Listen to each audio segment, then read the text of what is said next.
Inspirasi FM. Radio Kesehatan Keluarga, member of Sentra Medica Group.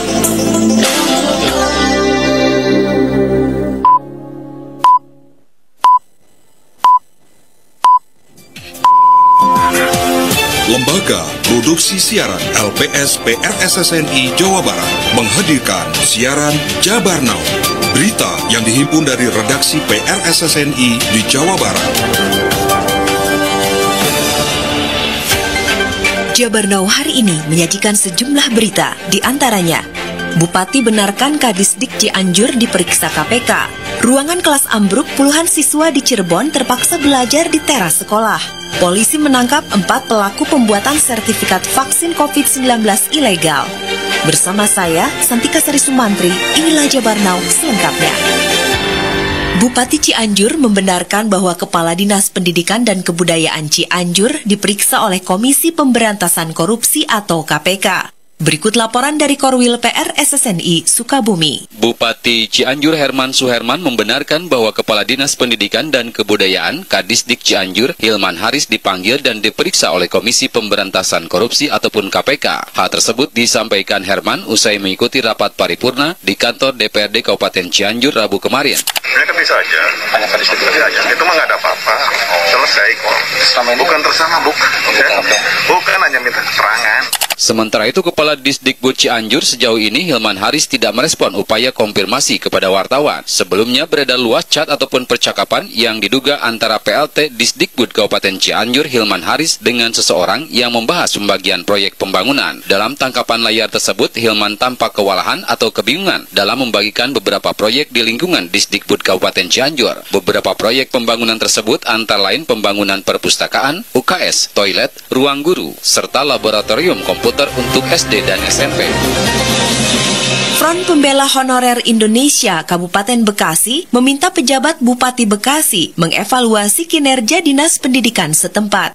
Berikut laporan dari Korwil PRSSNI Karawang. Guru honorer yang tergabung ke dalam Front Pembela Honorer Indonesia Kabupaten Bekasi meminta pejabat Bupati Bekasi Dani Ramdan untuk mengevaluasi kinerja dari Kepala Dinas Pendidikan Kabupaten Bekasi Charwinda. Ketua FPAHI Kabupaten Bekasi Andi Heriana mengatakan kinerja Dinas Pendidikan bermasalah. Salah satunya adanya gratifikasi dana bos reguler yang bersumber dana APBN untuk guru dan tenaga kependidikan atau GTK dan GTK non-ASN di setiap sekolah. Menurutnya Dinas Pendidikan saat ini menjadi sarang mafia dan sindikat pemerintah untuk mencari keuntungan. Menyampaikan pendapat di Megawati, silakan kalau memang itu bersih, mohon maaf, karena kami indikasikan Dinas Pendidikan ini adalah sarang dari mafia-mafia. Gitu. Terkait dengan penerimaan GTK non-ASN yang baru, kami mencium dan kami sudah menduga di penerimaan ini ada bau anyir, karena ada berbau-bau uang. Gitu. Nah, ke depan kami akan buktikan bahwa itu memang betul-betul nyata.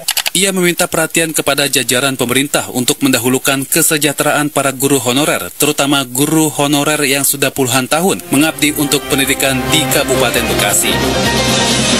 Akibat ambruknya satu ruang kelas, maka kegiatan belajar mengajar sebuah SD negeri di Kabupaten Cirebon terpaksa dilakukan di teras sekolah. Laporan selengkapnya disampaikan dari Korwil PRSSNI Cirebon. Sebanyak satu ruang kelas ambruk dari 2 kelas dan 1 ruang guru yang terkoneksi di SD Negeri 2 Cangkoak, Kecamatan Depok, Kabupaten Cirebon. Siswa kelas 6 Azka mengaku terganggu sebab kegiatan belajar mengajar dilakukan di teras sekolah. Terlebih, ia juga sedang melakukan ujian sekolah.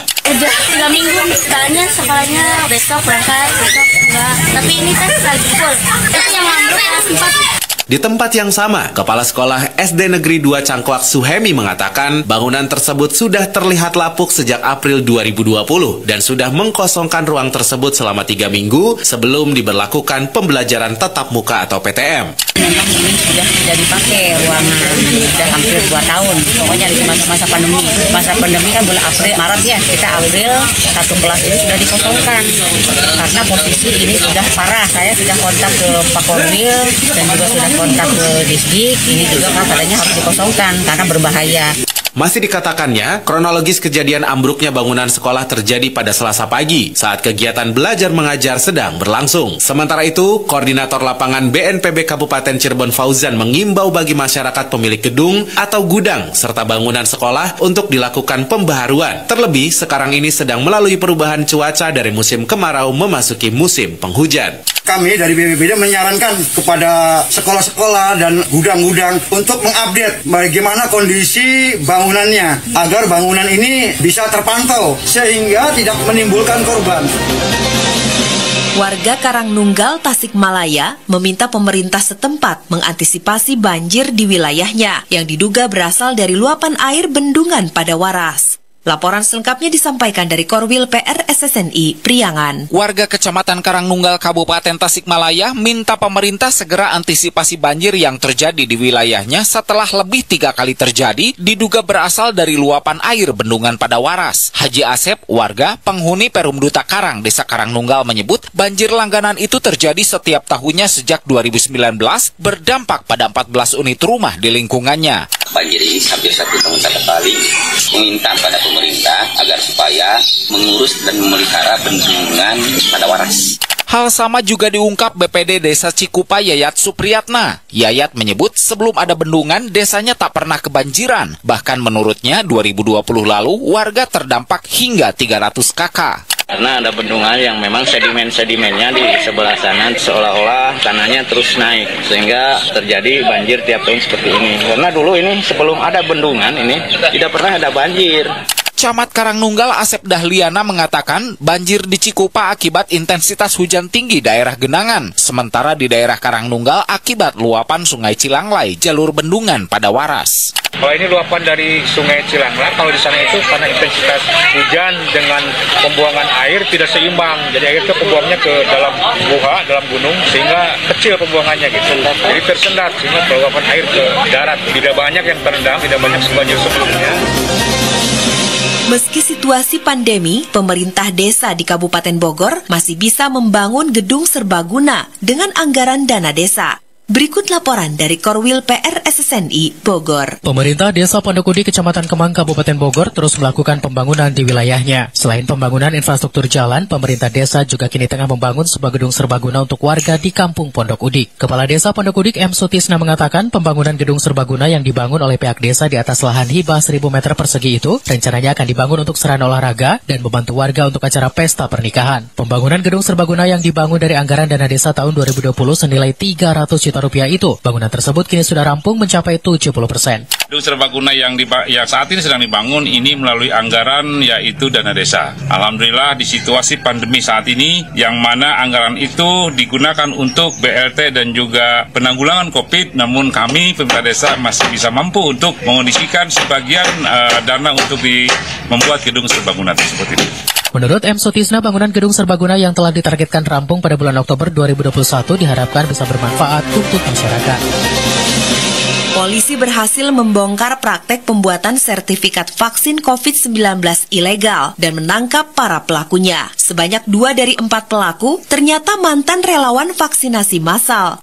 Berikut laporan dari PRSSNI Bandung. Polda Jawa Barat berhasil membongkar praktek pembuatan sertifikat vaksin COVID-19 ilegal tanpa suntik vaksin. Dalam pengungkapan aksi kejahatan tersebut, polisi berhasil menangkap 4 orang pelaku pembuat sertifikat vaksin ilegal. Dan mirisnya lagi, 2 orang pelaku tersebut merupakan mantan relawan vaksinasi massal yang memiliki akses ke dalam pembuatan sertifikat. Direktur Reserse Kriminal Khusus Polda Jawa Barat, Komisaris Besar Polisi Arif Rahman mengatakan, untuk menerbitkan kartu vaksin COVID-19, pelaku meminta kepada pengguna jasanya menyerahkan nomor induk kependudukan atau NIK dengan berbekal ID dan password. Ketika menjadi relawan vaksinasi COVID-19, pelaku dapat mengakses website Primary Care sehingga dengan mudah dapat memasukkan data pengguna jasa dan menerbitkan kartu vaksinasi tervalidasi dengan aplikasi Peduli Lindungi. Kombes Arif Rahman menambahkan, perbuatan para tersangka ini merupakan perbuatan penyalahgunaan wewenang aplikasi. Ini adalah illegal authorization, artinya si JO ini di waktu sebelumnya sebagai salah seorang volunteer relawan untuk menginput data pada saat proses vaksinasi. Setelah itu ada jeda di mana dia bisa mengakses tetap ke aplikasi tersebut, kemudian diambil tabletnya, kemudian dimasukkan data palsu non-vaksin. Para pelaku kini ditahan di Mapolda Jawa Barat untuk mempertanggungjawabkan perbuatannya. Terima kasih Anda telah menyimak siaran berita Jabar Now yang diproduksi oleh Lembaga Produksi Siaran LPS PRSSNI Jawa Barat. Saat ini, kerabat sehat tengah menyimak Hidup Sehat Radio Show bersama Dani Ramdhani.